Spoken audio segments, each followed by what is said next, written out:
કેશોદના અમૃતનગર વિસ્તારમાં આવેલ વ્રજભવન હવેલીમાં વિવિધ કાર્યક્રમનું આયોજન કરવામાં આવ્યું હતું। કેશોદના કૌશિક નથવાણીના પરિવાર દ્વારા વ્રજભવન હવેલીના બાવા શ્રી પૂજ્ય 108 શ્રી ઉત્સવરાયજી મહારાજની આજ્ઞા તથા તેમના સાનિધ્યમાં માળા પહેરામણીનો અલૌકિક મનોરથ યોજવામાં આવ્યો હતો। આ સાથે લોટી ઉત્સવનું પણ આયોજન કરવામાં આવ્યું હતું। શેરિયાખાંડના પ્રસિદ્ધ કીર્તનિયા કાંતિભાઈ તથા તેમની ટીમ દ્વારા વૈષ્ણવોને મંત્રમુગ્ધ કરી દેવામાં આવ્યા હતા।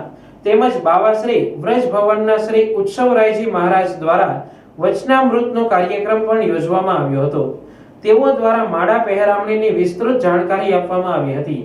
તેઓએ માળા પહેરામણીની શરૂઆત ક્યારે કરવામાં આવી હતી અને જીવ પાછળ શા માટે માળા પહેરામણી ઉત્સવ કરવામાં આવે છે તેમજ લોટી ઉત્સવનું પણ મહત્વ જણાવેલ કે મનોરથ કરવાથી કે વૈષ્ણવોને પ્રસાદ લેવડાવવાથી મનોરથ પૂર્ણ થતો નથી, પરંતુ મનોરથ એ મનની સ્થિતિ છે તેવું તેઓએ જણાવ્યું હતું।